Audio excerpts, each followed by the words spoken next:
السلام علیکم ورحمۃ اللہ وبرکاتہ۔ کیا حال چال ہیں سب کے؟ اللہ تعالیٰ آپ کو، آپ کے پیاروں کو اپنی حفظ و امان میں رکھیں، آمین۔ اللہ کے بابرکت نام کے ساتھ اپنا آج کا سبق شروع کرتے ہیں۔ اعوذ باللہ من الشیطان الرجیم، بسم اللہ الرحمن الرحیم۔ رب اشرح لی صدری ویسر لی امری واحلل عقدۃ من لسانی یفقہوا قولی واجعل لی وزیرا من اہلی۔ ربنا زدنا علما، ربنا زدنا علما، ربنا زدنا علما، اللہم فقہنا فی الدین، آمین۔ اللہ کی دی ہوئی توفیق کے ساتھ اور اللہ تعالیٰ کی رحمت کے ساتھ آج ہم اپنا 22واں پارہ شروع کرنے جا رہے ہیں۔ سورۃ احزاب ہے، آیت نمبر 31 نمبر آیت سے آج ہمارا سبق شروع ہو رہا ہے۔ بسم اللہ الرحمن الرحیم۔ وَمَن يَقْنُتْ مِنكُنَّ لِلَّهِ وَرَسُولِهِ وَتَعْمَلْ صَالِحًا نُؤْتِهَا أَجْرَهَا مَرَّتَيْنِ، اور جو کوئی تم میں سے اللہ اور اس کے رسول صلی اللہ علیہ وآلہ وسلم کی اطاعت پر کاربند رہے گی اور نیک عمل کرے گی تو اسے ہم دگنا اجر دیں گے۔ پیچھے آیت نمبر 30 ہم نے پڑھی تھی، 21ویں پارے کی آخری آیت، اس میں نبی صلی اللہ علیہ وآلہ وسلم کی بیویوں سے خطاب تھا۔ اللہ تعالیٰ نے فرمایا، اے نبی صلی اللہ علیہ وآلہ وسلم کی بیویوں، تم میں سے جو کوئی کسی کھلی بے حیائی کا ارتکاب کرے گی تو اسے دگنا عذاب دیا جائے گا۔ معاذ اللہ، نبی صلی اللہ علیہ وآلہ وسلم کی ازواج مطہرات سے کسی بے حیائی کا اندیشہ نہیں تھا، لیکن یہاں یہ بتانا مقصود تھا کہ اسلامی معاشرے میں ان کا مقام جتنا بلند ہے، اسی لحاظ سے ان کی ذمہ داریاں بھی سخت ہیں، تو ان کا اخلاقی رویہ انتہائی پاکیزہ ہونا چاہیے۔ وَأَعْتَدْنَا لَهَا رِزْقًا كَرِيمًا، اور اس کے لیے ہم نے عزت والا رزق تیار کر رکھا ہے، یعنی جو اللہ تعالیٰ کی اور نبی صلی اللہ علیہ وآلہ وسلم کی اطاعت پر پابندی کرے گی، نیک عمل کرے گی، تو اس کے لیے جنت میں ہر طرح کی نعمتوں کا وعدہ ہے۔ یا نساء النبی لستن کأحد من النساء، اے نبی صلی اللہ علیہ وآلہ وسلم کی بیویوں، تم عام عورتوں کی طرح نہیں ہو، یعنی نبی صلی اللہ علیہ وآلہ وسلم کی بیویاں ہونے کی حیثیت سے تمہیں تا قیامت امت کی خواتین کے لیے اسوہ بننا ہے، رول ماڈل بننا ہے۔ ان اتقیتن فلا تخضعن بالقول، اگر تم تقوی اختیار کرو تو گفتگو میں نرمی پیدا نہ کرو۔ ان آیات کے نزول کے وقت عربوں کے رواج کے مطابق غیر مرد ایک دوسرے کے گھروں میں بے دھڑک آتے جاتے تھے اور گھر کی عورتوں سے بلا روک ٹوک گفتگو بھی کرتے تھے۔ چنانچہ اس سلسلے میں پہلی ہدایت یہ دی گئی کہ اگر کسی مرد سے تمہیں براہ راست کبھی کوئی بات کرنی پڑ جائے تو تقویٰ کا تقاضا یہ ہے کہ تمہاری آواز میں کسی قسم کی نزاکت نہ ہو، نرمی نہ ہو، چاشنی نہ ہو، ایون اس کا شائبہ تک نہ ہو۔ کیوں؟ فَيَطْمَعَ الَّذِي فِي قَلْبِهِ مَرَضٌ، کہ وہ شخص جس کے دل میں روگ ہے وہ کسی لالچ میں پڑ جائے۔ ظاہر ہے منافق اسی معاشرے میں موجود تھے اور وہ کوئی موقع ہاتھ سے جانے نہیں دیتے تھے۔ حضرت عائشہ رضی اللہ تعالیٰ عنہ پر جو بہتان تراشی کا واقعہ تھا وہ اس کی واضح مثال ہے، جو ہم پیچھے سورۃ نور میں پڑھ کے آئے ہیں۔ یہاں پر پہلے اقدام کے طور پر غیر محرم مردوں سے بات چیت میں احتیاط کا حکم دیا گیا، کیونکہ مخاطب خاتون کی آواز میں نرمی اور لوچ محسوس کرے گا تو گندی ذہنیت کے حامل کسی بھی شخص کے دل میں کوئی بھی منفی آرزو پیدا ہو سکتی ہے اور وہ بات آگے بڑھانے کا سوچ سکتا ہے۔ وَقُلْنَا قَوْلًا مَعْرُوفًا، اور بات کرو معروف انداز میں، یعنی انداز گفتگو میں نہ نرمی ہو، نہ نزاکت ہو، نہ ترشی اور تلخی ہو۔ معقول اور معروف انداز سے صرف ضرورت کی بات کرو، ٹو دا پوائنٹ بات کرو۔ اللہ تعالیٰ نے ہر عورت کے اندر ایک الارم رکھا ہے کہ جب کوئی نامحرم چکنی چپڑی باتیں کرتا ہے تو وہ الارم بج جاتا ہے۔ یہاں عورت کو اس موقع پر سکھایا جا رہا ہے کہ وہ کس طرح خود کو محفوظ کرے گی۔ فلا تخضعن بالقول، کہ باتوں میں نہیں آنا، مرد کے ساتھ ڈھیلی ڈھالی گفتگو نہیں کرنی۔ کیوں؟ فَيَطْمَعَ الَّذِي فِي قَلْبِهِ مَرَضٌ، وہ شخص جس کے نیت خراب ہے وہ کوئی بھی غلط فائدہ تم سے نہ اٹھا لے۔ وَقُلْنَا قَوْلًا مَعْرُوفًا، یعنی بات کرنا منع نہیں ہے، لیکن تمہاری گفتگو باوقار ہو، لہجہ ایسا ہو کہ کسی کو آگے آنے کی جرت نہ ہو۔ دیکھیں، عورتیں ہیں، ان کو مردوں سے واسطہ پڑتا ہے، دکاندار ہیں، شاپنگ کے لیے بھی جانا پڑتا ہے، ڈاکٹر ہیں، پھر خاندان میں نامحرم رشتہ دار بھی ہیں، پھر اکٹھے آج کل یونیورسٹیز میں بچے بچیاں پڑھتے ہیں، جاب ساتھ کرتے ہیں۔ اللہ تعالیٰ نے یہاں پر حد بتا دی ہے کہ اس سے آگے نہیں بڑھنا۔ کیونکہ ذرا سا نرم لہجہ، ذرا سا ہنس کے بات کرنا مرد کے دل میں طمع پیدا کر دے گا کہ یہ تو آرام سے قابو میں آ جائے گی۔ اللہ تعالیٰ عورت کو یہاں الرٹ کر رہے ہیں کہ اپنی حفاظت خود کرو، خود کو دلدل سے بچاؤ۔ تم اس لیے پیدا نہیں کی گئی کہ اپنی گفتگو سے لوگوں کا دل بہلاؤ، مردوں کے سفلی جذبات کی تسکین کا باعث بنو۔ تمہارا ایک مقام ہے، ایک مرتبہ ہے، اللہ تعالیٰ نے تمہیں عزت دی ہے، اس مقام سے تمہیں نیچے نہیں آنا۔ اب دیکھیں بعض اوقات چلو بھر پانی سے پھسل کے انسان ہڈیاں توڑوا بیٹھتا ہے۔ ایک لڑکی جب پھسلتی ہے تو سارا گھرانہ بے عزت ہو جاتا ہے۔ تو جو گفتگو کے ذریعے پھسلنا ہے، اللہ تعالیٰ نے اس دروازے کو ہی بند کر دیا، کیونکہ عورت کی میٹھی گفتگو، آواز کا دب جانا، ڈھیلا پڑ جانا، آگے سے جواب نہ دے پانا، یہ ایک کمزور شخصیت کی علامت ہے، اور ایسی عورتیں مرد کے لیے ترنوالا بن جاتی ہیں۔ اس لیے بات کرنا منع نہیں ہے، لیکن بات میں نرمی نہ ہو، نزاکت نہ ہو، ٹو دا پوائنٹ بات کرنی ہے۔ وَقَرْنَ فِي بُيُوتِكُنَّ، اور تم اپنے گھروں میں قرار پکڑو۔ ایک مخلوط معاشرہ تھا اس سے پہلے، اس کو اسلامی معاشرے میں بدلنے کے سلسلے میں دوسری ہدایت یہ دی جا رہی ہے کہ عورت کا اصل اور مستقل مقام اس کا گھر ہے، چنانچہ اسے چاہیے کہ وہ گھر کے اندر رہ کر ماں، بہن، بیٹی یا بیوی کا کردار خوش اسلوبی سے ادا کرے۔ لیکن اب باہر بھی نکلنا ہوتا ہے، کام کاج کے لیے عورت کو جانا پڑتا ہے۔ اب کیا ہے؟ وَلَا تَبَرَّجْنَ تَبَرُّجَ الْجَاهِلِيَّةِ الْأُولَىٰ، اور مت نکلو بند سنور کر پہلے دور جاہلیت کی طرح۔ تبرج کا مطلب ہوتا ہے نمایاں ہونا، نمائش کرنا، اور یہاں پر تبرج سے مراد عورت کے کپڑے، بال، زیب و زینت یعنی میک اپ، جوتا، ہر چیز۔ یعنی جب تم نے گھر سے باہر نکلنا ہے تو تمہارا حلیہ ایسا نہیں ہونا چاہیے کہ لوگ تمہاری طرف متوجہ ہوں۔ نکلو، سنجیدگی کے ساتھ نکلو، خاموشی کے ساتھ نکلو، اپنا کام کرو اور واپس آ جاؤ۔ مردوں کے سامنے خود کو نمایاں کرنا یہ عورت کو منع کیا جا رہا ہے، کیونکہ اس عمل کا مقصد عورت کی صرف ایک خواہش ہوتی ہے کہ لوگوں کی نگاہیں اس کی طرف اٹھیں، وہ لوگوں کی توجہ کا مرکز بنے اور لوگ اس کی تعریف کریں۔ اور عربوں کے ہاں اپنے تمدن اور طرز معاشرت پر بڑھ چڑھ کے فخر کیا جاتا تھا۔ قرآن نے ان تمام طور طریقوں کو جاہلیت کی علامت قرار دیا اور مسلمان خواتین کو ہدایت کی کہ وہ زیادہ وقت اپنے گھروں پر رہیں، اور اگر ان کو باہر نکلنا پڑے تو بن ٹھن کے باہر نہ نکلیں، یعنی زینت کا اظہار نہ کریں۔ پیچھے ہم نے سورۃ نور میں بھی پڑھا تھا کہ زینت کا استعمال منع نہیں ہے، لیکن زینت کا اظہار منع ہے۔ وَأَقِمْنَ الصَّلَاةَ وَآتِينَ الزَّكَاةَ وَأَطِعْنَ اللَّهَ وَرَسُولَهُ، اور نماز قائم کرو، زکوٰۃ ادا کرو، اور اللہ کے اس کے رسول صلی اللہ علیہ وسلم کی اطاعت پر کاربند رہو۔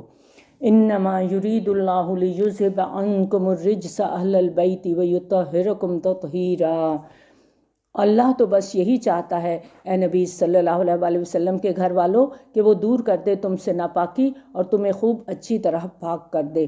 یعنی اے نبی صلی اللہ علیہ وسلم کی بیویوں، جس طرح نبی صلی اللہ علیہ وسلم کی شخصیت میں امت کے لیے اسوہ ہے، اسی طرح تمہاری شخصیات کو بھی پوری امت مسلمہ کی خواتین کے لیے اسوہ اور نمونہ بننا ہے۔ تو اللہ تعالیٰ چاہتا ہے کہ تمہیں ہر طرح کی آلائشوں سے پاک اور صاف کر دے۔ اور یہاں اہل بیت سے مراد نبی صلی اللہ علیہ وسلم کی ازواج مطہرات ہیں۔ وَاذْكُرْنَ مَا يُتْلَى فِي بُيُوتِكُنَّ مِنْ آيَاتِ اللَّهِ وَالْحِكْمَةِ، اور یاد کیا کرو جو تمہارے گھروں میں اللہ کی آیات تلاوت کی جاتی ہیں اور حکمت کی باتیں سنائی جاتی ہیں۔ یعنی تم لوگ جس گھر میں رہتی ہو، یہ اللہ وہ گھر ہے جہاں اللہ کے رسول صلی اللہ علیہ وسلم پر وحی نازل ہوتی ہے۔ یہاں سے دنیا بھر کو آیات الہی اور حکمت اور دانائی کی تعلیم دی جاتی ہے۔ تم سب سے بڑھ کر آیات الہی کو سننے اور ان پر عمل کرنے کی ذمہ دار ہو۔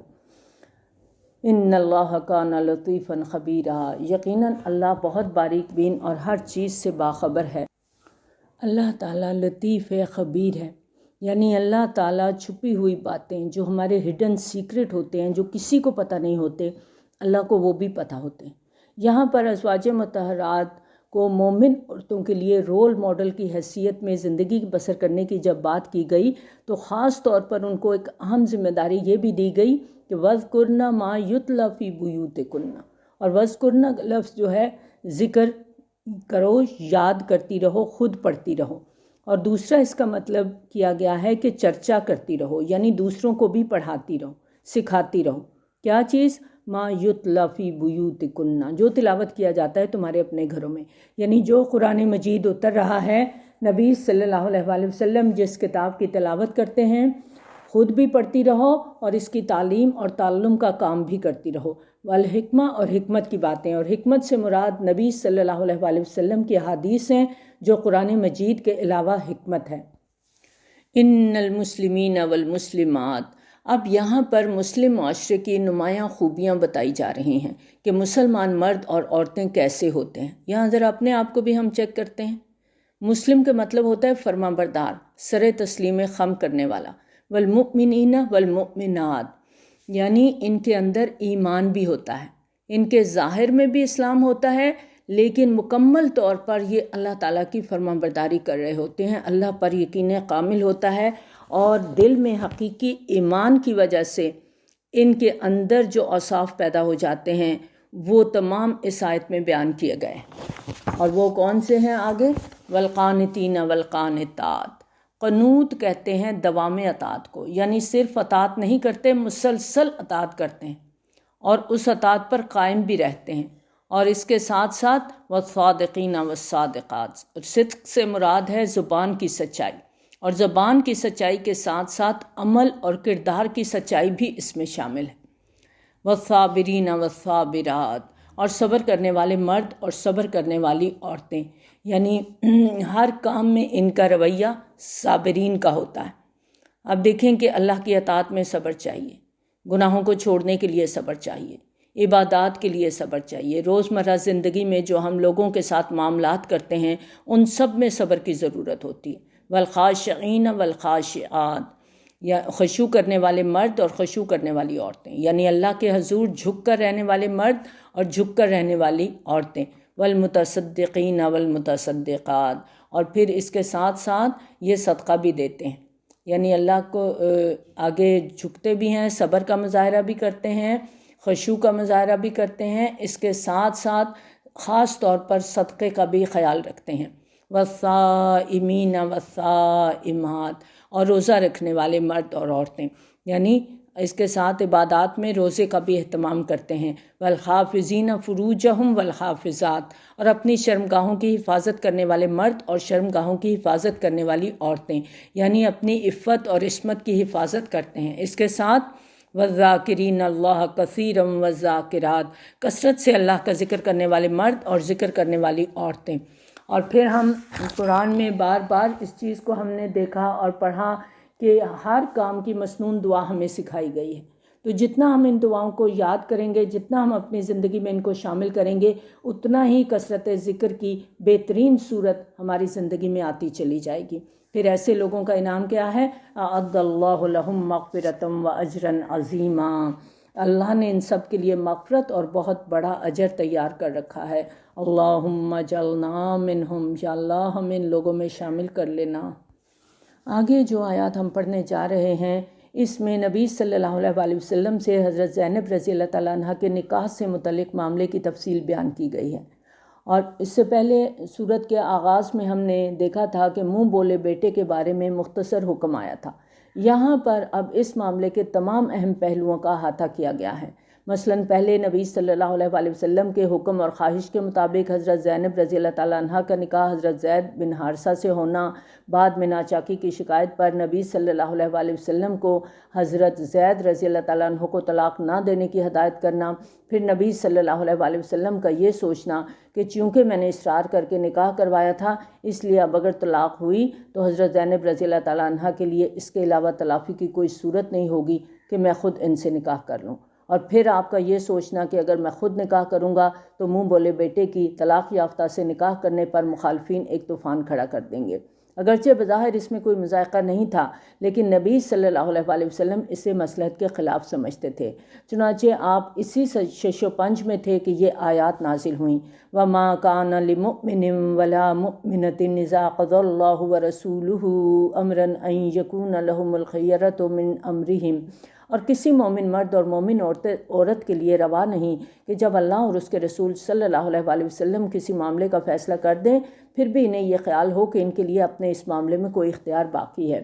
یہ آیت اس وقت نازل ہوئی تھی جب نبی صلی اللہ علیہ وآلہ وسلم نے حضرت زید رضی اللہ تعالیٰ عنہ کے لیے حضرت زینب رضی اللہ تعالیٰ عنہ کے ساتھ نکاح کا پیغام بھجوایا تھا، اور حضرت زینب اور ان کے بھائی عبداللہ بن جحش رضی اللہ عنہما اسے منظور کرنے پر آمادہ نہیں تھے، اور جب یہ آیت نازل ہوئی تو وہ فوراً آمادہ ہو گئے۔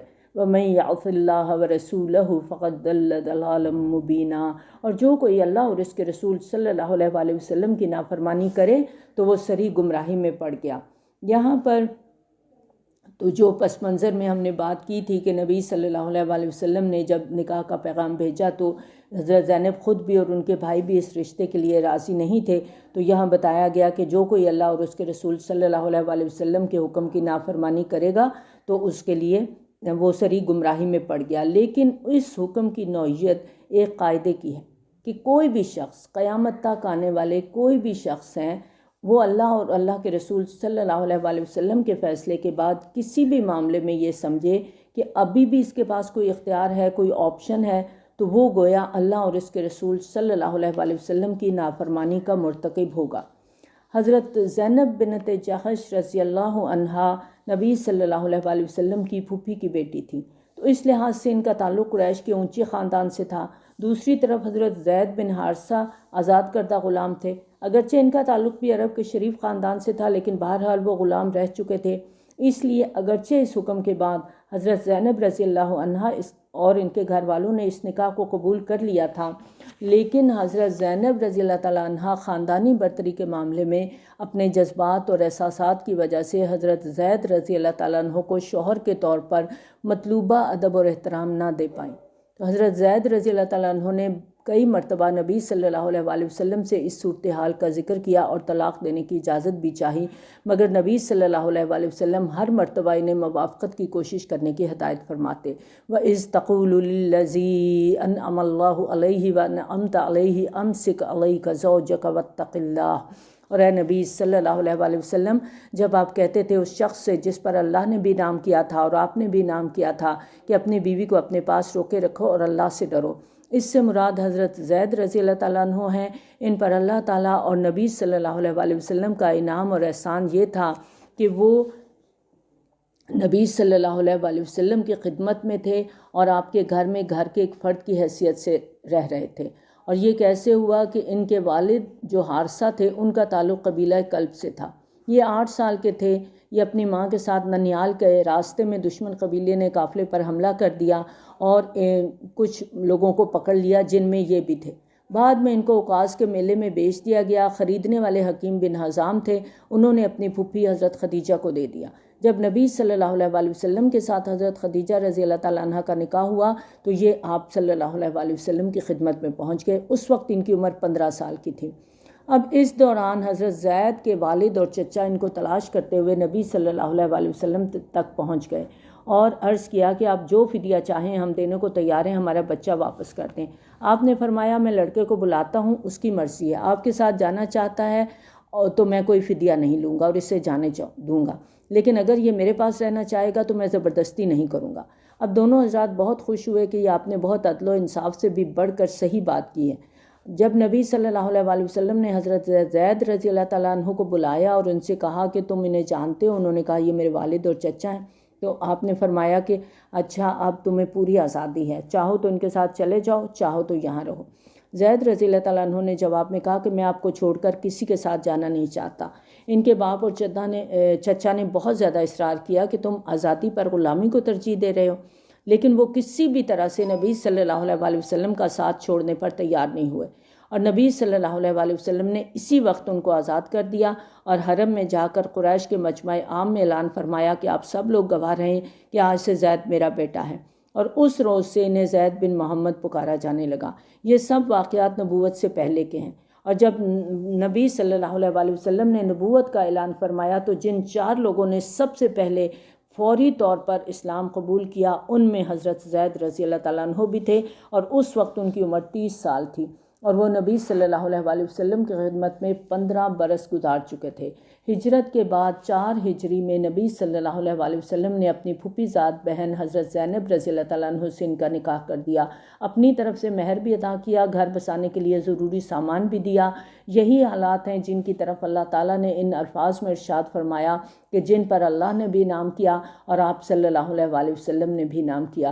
وَتُخْفِي فِي نَفْسِكَ مَا اللَّهُ مُبْدِيهِ، اور آپ صلی اللہ علیہ وسلم اپنے دل میں چھپائے ہوئے تھے وہ بات جسے اللہ ظاہر کرنے والا تھا۔ وَتَخْشَى النَّاسَ، اور آپ صلی اللہ علیہ وسلم لوگوں سے ڈر رہے تھے۔ وَاللَّهُ أَحَقُّ أَن تَخْشَاهُ، حالانکہ اللہ اس کا زیادہ حقدار ہے کہ آپ اس سے ڈریں۔ نبی صلی اللہ علیہ وسلم محسوس فرما رہے تھے کہ اگر زید رضی اللہ تعالیٰ عنہ نے طلاق دے دی تو مجھے خود زینب رضی اللہ تعالیٰ عنہ سے نکاح کرنا پڑے گا، لیکن ساتھ ہی آپ مخالفین کی طرف سے منفی پروپیگنڈے سے بھی ڈر رہے تھے۔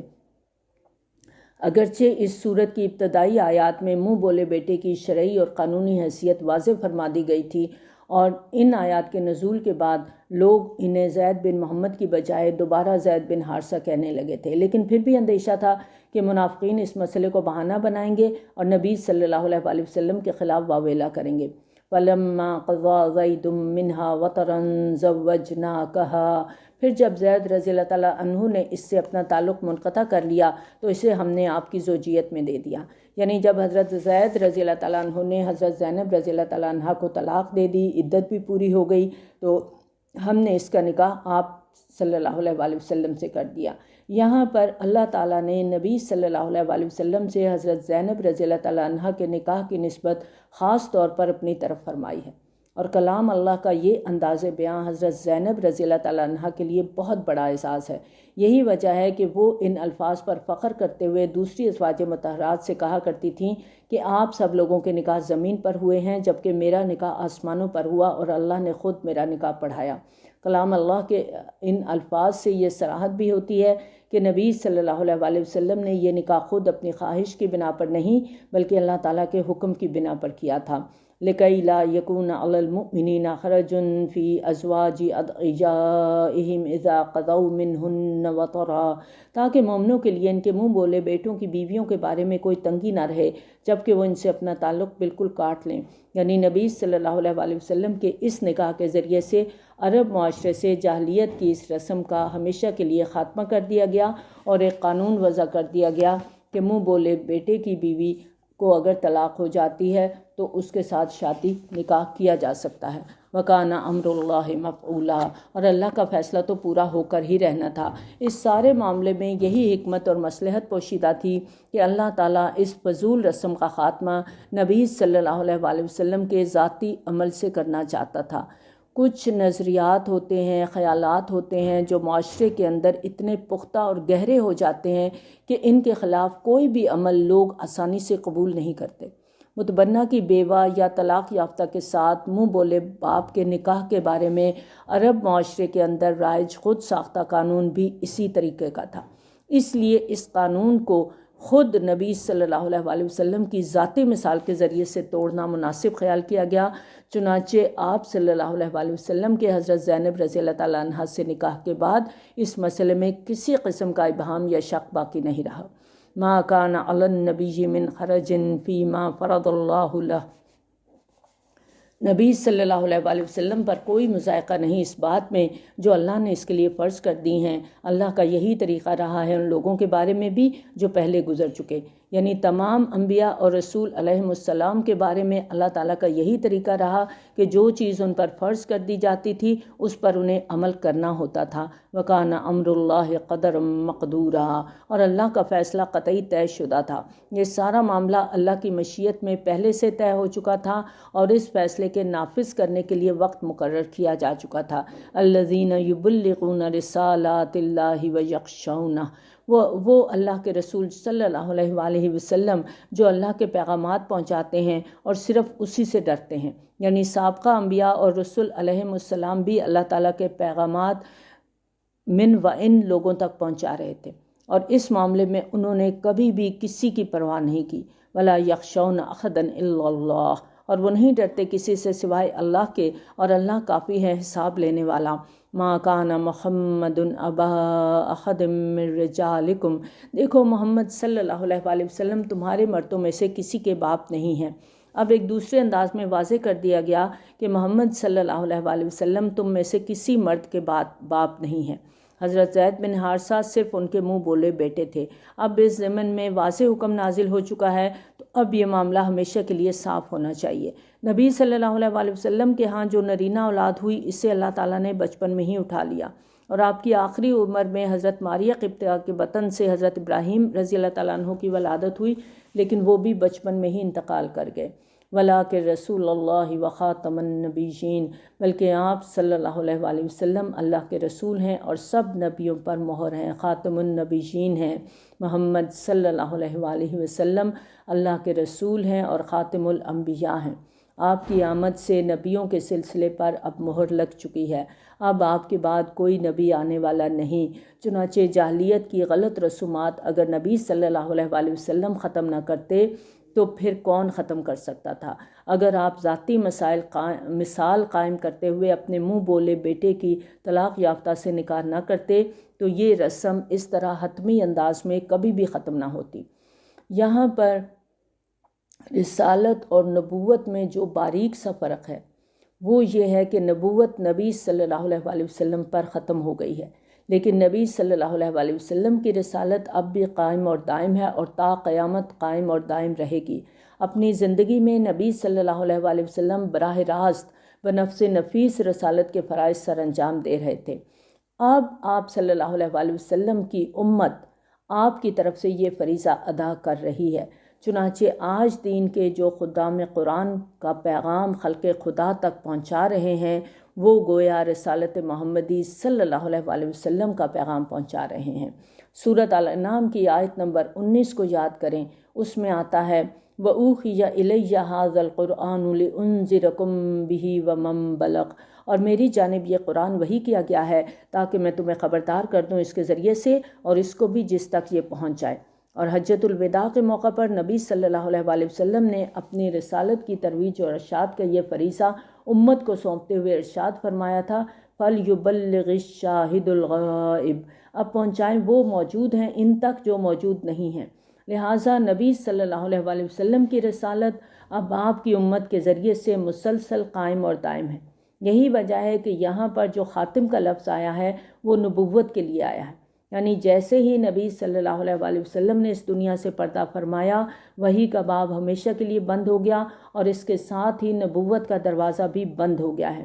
گویا نبی صلی اللہ علیہ وآلہ وسلم اس دنیا میں جو نبوت محمدی تھی وہ نبی صلی اللہ علیہ وآلہ وسلم کی ذات کے ساتھ قائم تھی اور آپ کے وصال کے ساتھ ختم ہو گئی، لیکن رسالت محمدی قیامت تک قائم رہے گی۔ وَكَانَ اللَّهُ بِكُلِّ شَيْءٍ عَلِيمًا، اور یقیناً اللہ ہر چیز کا علم رکھنے والا ہے۔